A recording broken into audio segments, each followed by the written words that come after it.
नेपालको साम्राज्यवाद र एकाधिकार पुँजीवादको शोषण उत्पीडनलाई समाप्त पार्नु पर्यो। यस्तो भयो भने मात्र यो मुलुकमा आमूल परिवर्तन हुन सक्छ। यस्तो भयो भने मात्र यो मुलुकको प्रगति र समृद्धिको ग्यारेन्टी हुन सक्छ। त्यसो भएको हुनाले मूल कुरा सामन्तवादलाई उच्छेद गर्नु हो, मूल कुरा दलाल नोकरशाही पुँजीवादलाई उच्छेद गर्नु हो र साम्राज्यवादका शोषण उत्पीडनलाई उच्छेद गर्नु हो। त्यो उच्छेद गर्नको निम्ति नै नेपाली जनताहरू लामो समयदेखि वर संघर्षको अभियानमा लागिरहेका छन्, राजनीतिक आन्दोलनको अभियानमा लागिरहेका छन्, राष्ट्रिय स्वतन्त्रता प्राप्तिको अभियानमा लागिरहेका छन्। यो लडाई लामो लडाई हो। लामो लडाईमा हामी नथाकिकन लगातार अघि बढ्दैछौँ। यसो भएको हुनाले यो सामन्तवाद, दलाल नोकरशाही पुँजीवाद र साम्राज्यवादको संरक्षण गर्ने रक्षा किल्ला बनेर जबसम्म राजतन्त्रले भूमिका खेलिरहन्छ तबसम्म त्यो जनताको विरोधको तारो बनिरहन्छ।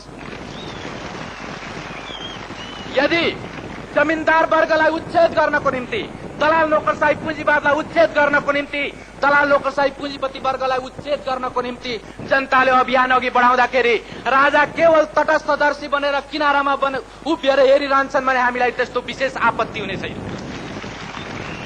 हामीलाई कुनै पूर्वाग्रह साध्नु छैन, हामीले कुनै निश्चित मतलब सिद्ध गर्नु छैन। हामीले त राष्ट्रको उन्नति र प्रगति गर्नु छ। हामीले जनताको समृद्धि र जनताको खुशहाली हासिल गर्नु छ। त्यो जनताको प्रगति र समृद्धि, राष्ट्रको प्रगति र समृद्धिलाई बाधा हाल्ने तत्त्व भनेको सामन्तवाद, दलाल नोकरशाही पुँजीवाद र साम्राज्यवाद हो। त्योसँग कुनै सम्झौता हुन सक्दैन, त्योसँग कुनै समझदारी हुन सक्दैन र त्यसलाई सम्पूर्ण रूपले उकेलेर फाल्नुपर्छ।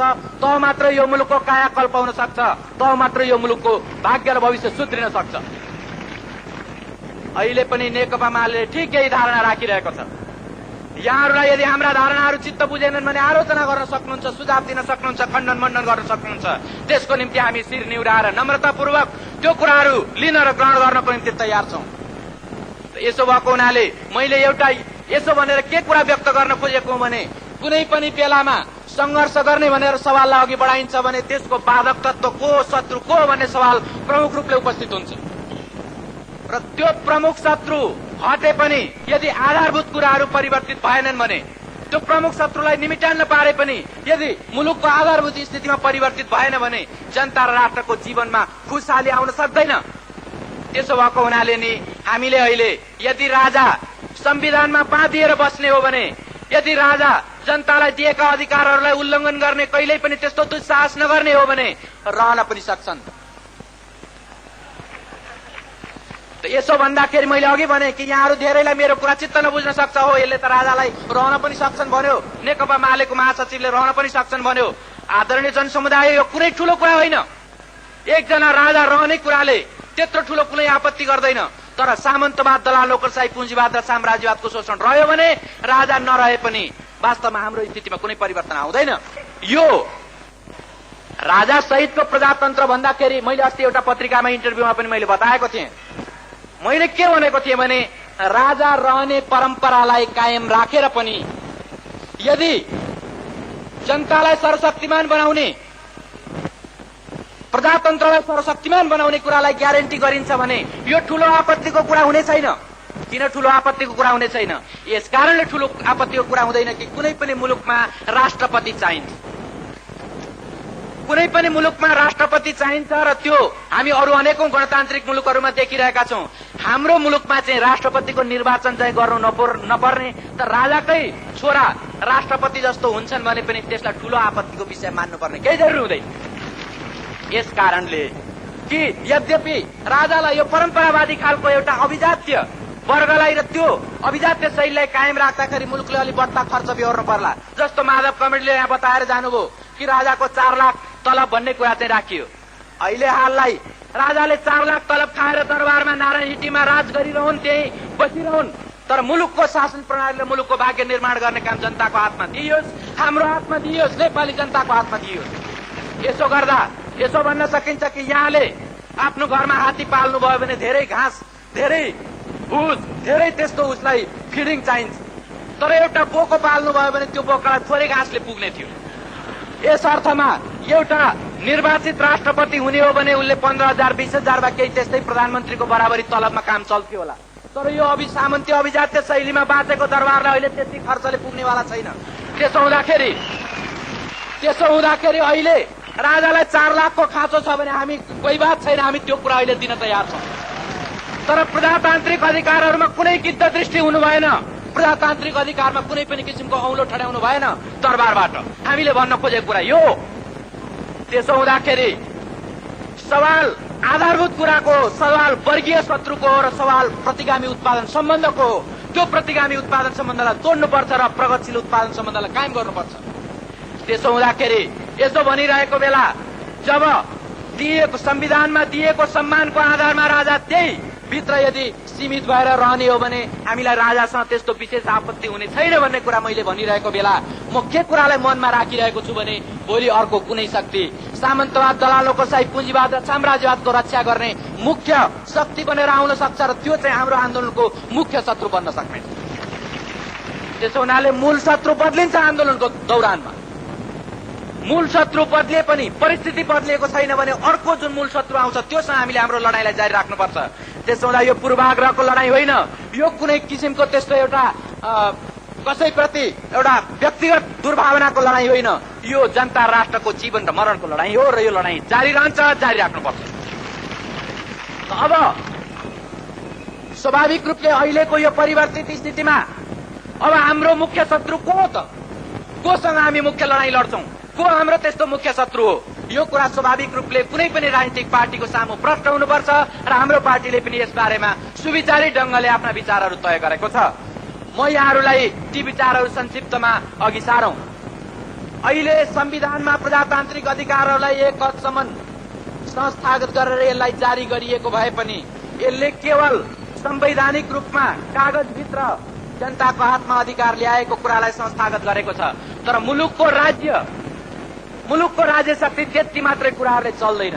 त्यसको निम्ति शान्ति र सुरक्षाका अंगहरू, प्रशासनिक अंगहरू, अरू तमाम राजकीय निकायका विभिन्न अंगहरू हुन्छन् र ती अंगहरू प्रजातान्त्रिक छन् कि छैनन्, ती अंगहरू प्रजातान्त्रिक हुन्छन् कि हुँदैनन् भन्ने कुराले यसको निर्क्यौल गर्छ। त्यसो हुँदा मैले भन्न खोजेको कुरा के हो भने निरङ्कुश तन्त्र जो संवैधानिक रूपमा पनि सबभन्दा माथि रहेको थियो त्यो संवैधानिक रूपमा त्यो निरङ्कुश तन्त्रलाई समाप्त गरिएको छ र त्यसलाई तल झारिएको छ। तर अब निरङ्कुश तन्त्र बाँकी छ प्रशासनिक यन्त्रहरूमा, निरङ्कुश तन्त्र बाँकी छ सुरक्षा, शान्ति र सुरक्षाका अंगहरूमा अथवा राज्य सत्ताका बाँकी निकायहरूमा निरङ्कुश तन्त्रको अवशेष, निरङ्कुश तन्त्रका संस्कार बोकेका तत्त्वहरू अहिले पनि बाँकी छन्। त्यो हुन्छ कि हुँदैन? त्यसलाई प्रजातान्त्रिक परिवर्तन गर्न सकिन्छ कि सकिँदैन? तिनीहरूलाई प्रजातान्त्रिकरण गर्न सकिन्छ कि सकिँदैन भन्ने कुरा हाम्रो लडाईँलाई, प्रजातन्त्रको विजयलाई कायम राख्न सकिन्छ कि सकिँदैन, वा अघि बढाउन सकिन्छ कि सकिँदैन भन्ने सवालसँग गाँसिएको सवाल हो। त्यसो भएको हुनाले अहिले पनि नेपालको प्रजातान्त्रिक आन्दोलनको दुश्मन निरङ्कुश तन्त्र हो।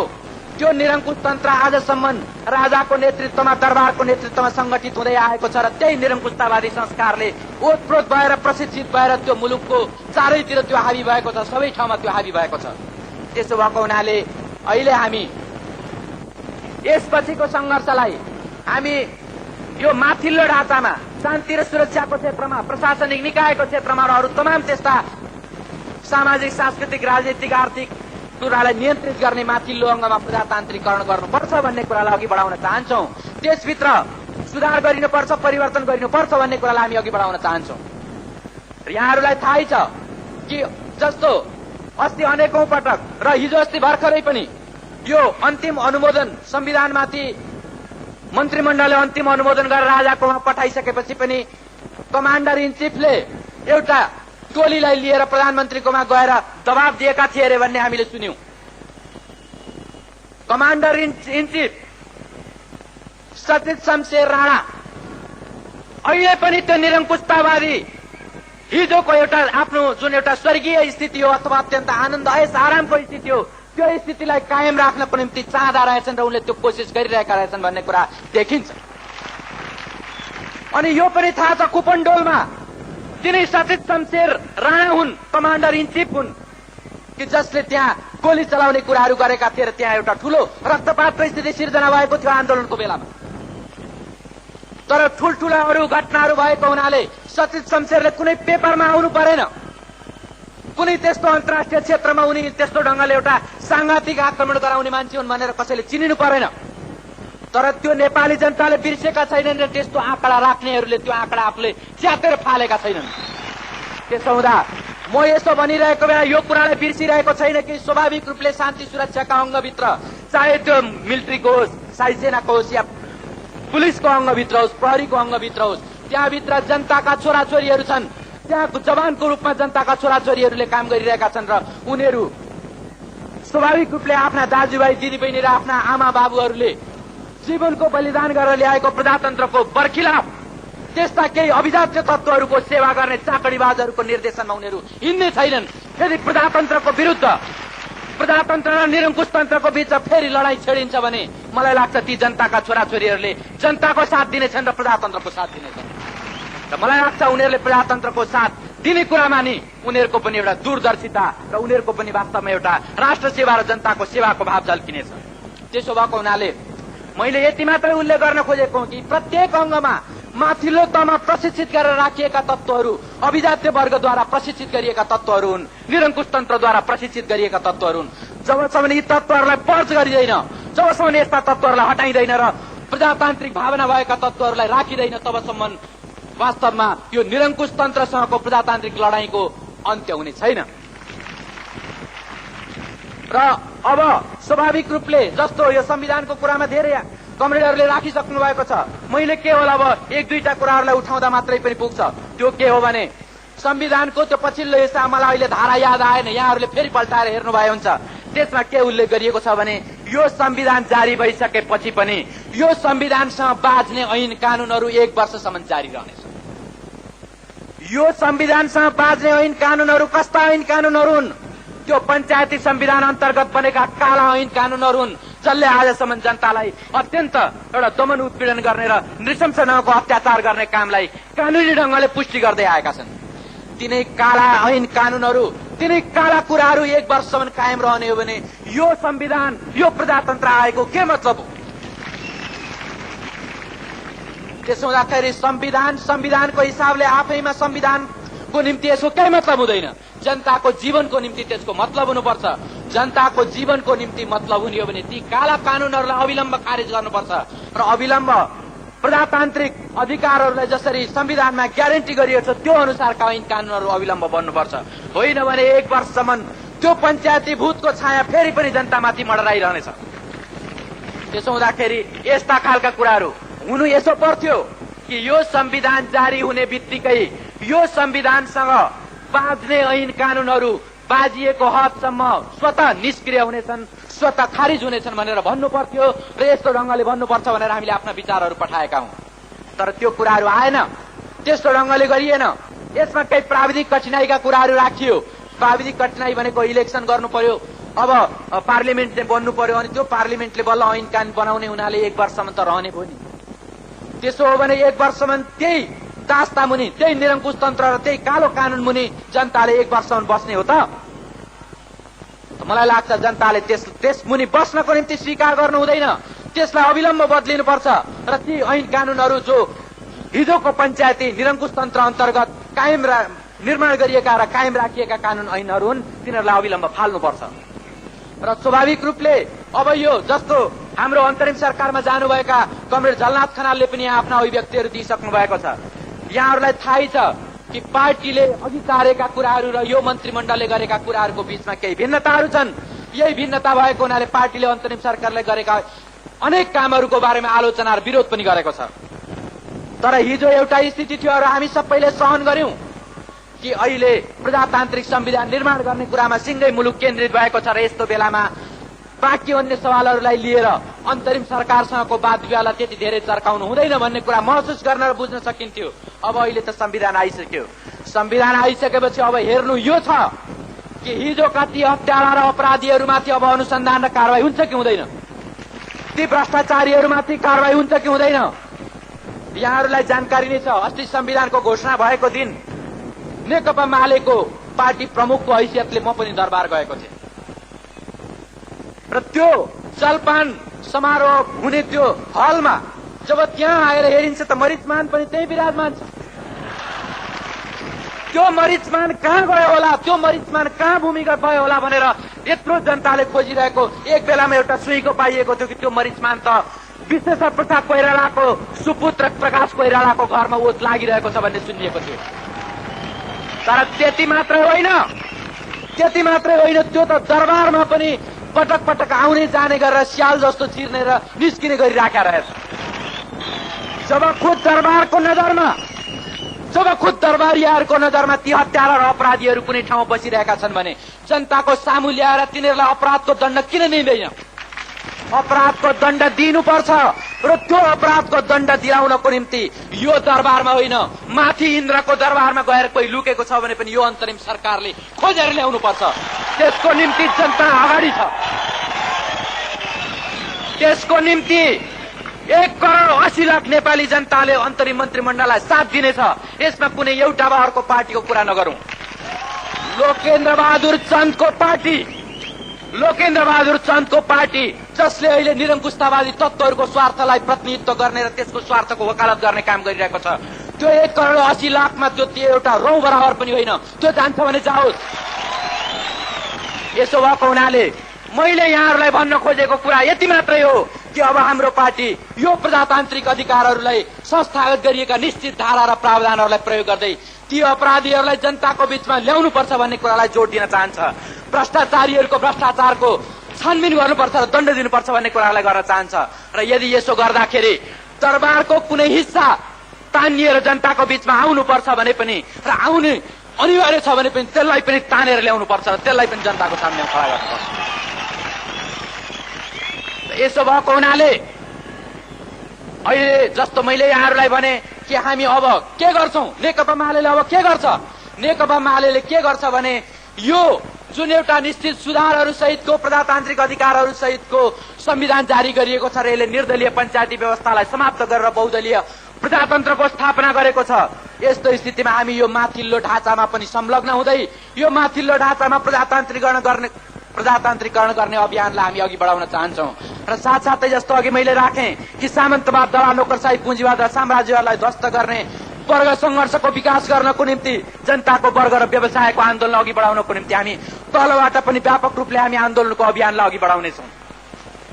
र यस प्रक्रियाद्वारा यसमा हाम्रा राष्ट्रिय राजनीतिक आन्दोलनका मुद्दाहरू भ्रष्टाचारीहरूलाई कारवाही गर, हत्यारा र अपराधीहरूलाई कारवाही गर, त्यस्ता कमिसनखोर र देशलाई बर्बाद पार्ने तत्त्वहरूलाई दण्ड देऊ भन्ने कुराहरूको निम्ति हामी सबभन्दा अघि बढेर जानेछौँ र त्यसको निम्ति हामी निर्बाध रूपमा लागिरहनेछौँ। अहिले यही मञ्चमा आइसकेपछि पनि केही शुभेच्छुक मित्रहरूले पत्र पठाउनु भएको थियो, चिटहरू पठाउनु भएको थियो र उहाँहरूले के शुभचिन्ता प्रकट गर्नुभएको थियो अथवा यसो भनौं कि नेकपा मालेप्रति शुभचिन्ता राख्दै अनि एउटा के आशंका प्रकट गर्नुभएको थियो भने कहीँ इन्डोनेसिया जस्तो त हुने होइन, नेकपा मालेलाई खुला गरिरहेछ कहीँ यो चिली जस्तो त हुने होइन। आदरणीय शुभेच्छुक मित्रहरू र सम्पूर्ण आदरणीय जनसमुदायहरू, हामी पनि चिलीको इतिहासलाई हेरिरहेका छौं, हामी पनि इन्डोनेसियाको इतिहासलाई हेरिरहेका छौं र हामी पनि अनि जस्तो बेलायतको इतिहासलाई पनि हामी हेरिरहेका छौं र अरू दुनियाँका तानाशाहरू भएको इतिहासलाई पनि हेरिरहेका छौं। यसको तात्पर्य के भने इतिहासका घटनाहरू जहिले सुकै पनि जस्ताको तस्तै चक्रवत परिवर्तित हुँदैनन्। हरेकले इतिहासबाट शिक्षा लिन्छ। अनि इन्डोनेसिया जस्तो हुन्छ कि अथवा चिली जस्तो हुन्छ कि भनेर हामी फेरि कुना पस्ने पक्षमा छैनौं। हामी फेरि कुनै त्यस्तो खालको गुफा खोजेर लुक्ने पक्षमा छैनौं। यसको तात्पर्य के हो भने हामी मृत्युदेखि डराएर हिजो पनि हामी कुना पसेका होइनौं। मृत्युदेखि डराएको भए झापाको संघर्षको सृष्टि हुने थिएन। मृत्युदेखि डराएको भएदेखि तानाशाहलाई, त्यो बादशाहलाई घोडाबाट खसाल्नको निम्ति कठालो समात्ने आँट गरिने थिएन। त्यसो हुँदाखेरि मृत्युको परवाह छैन मित्रहरू। हो मुलुकको भविष्य निर्माण गर्नको निम्ति, राष्ट्रको स्वतन्त्रता र अस्मितालाई जोगाउनको निम्ति, जनताको भाग्य र भविष्यलाई सुन्दर बनाउनको निम्ति तुच्छ जीवन दिनुपर्छ भने हाम्रो पार्टी त्यसको निम्ति सबभन्दा अग्रणी भएर जानेछ। यसो भएको हुनाले यहाँ केही जस्तो अघि पनि साथीहरूले चर्चा गर्नुभयो कि यो संविधान जारी हुँदा वा यो आन्दोलन अघि बढिरहेको बेलामा केहीले अत्यन्त देब्रे कुनाबाट यो संविधान, यो बहुदलीय आन्दोलन त साम्राज्यवादी बहुदल हो, यो विस्तारवादी बहुदल हो भनेर कथित राष्ट्रवादी निर्दललाई समर्थन गरेका थिए, सहयोग पुर्याएका थिए। अनि आज सचिव शमशेरको अत्यन्त राइटिस्ट खालको फोर्सको चाहना र लोकेन्द्र बहादुर चन्दको चाहना र यो देब्रे कुनामा रहेकाहरूको चाहना एउटै हुन पुगेको छ। यस्ता चर्का कुरा गरेर कुरा मात्रै गर्ने हो कि काम पनि गर्ने हो?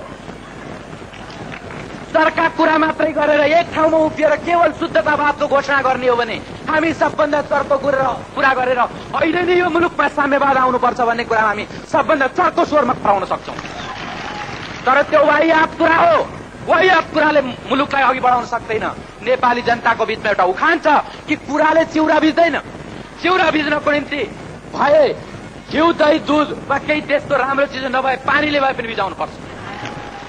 त्यसो हुँदा अहिले हामीले त दूध नै चाहेका थियौं वा त्यस्तै खालको एउटा राम्रो चिज चाहेका थियौं।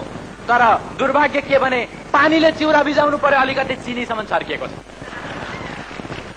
तर यसै भए पनि मुलुकको विकास समृद्धिको निम्ति अग्रगतिको निम्ति हामीले यी अधिकार यी कुराहरूलाई प्रयोग गरेर जानुपर्छ। यस अर्थमा हामी यो संविधानलाई आलोचनात्मक ढंगले समर्थन गरेर अघि बढ्छौं भन्ने कुराको एउटा तात्पर्य हो। त्यसो हुँदा अब स्वाभाविक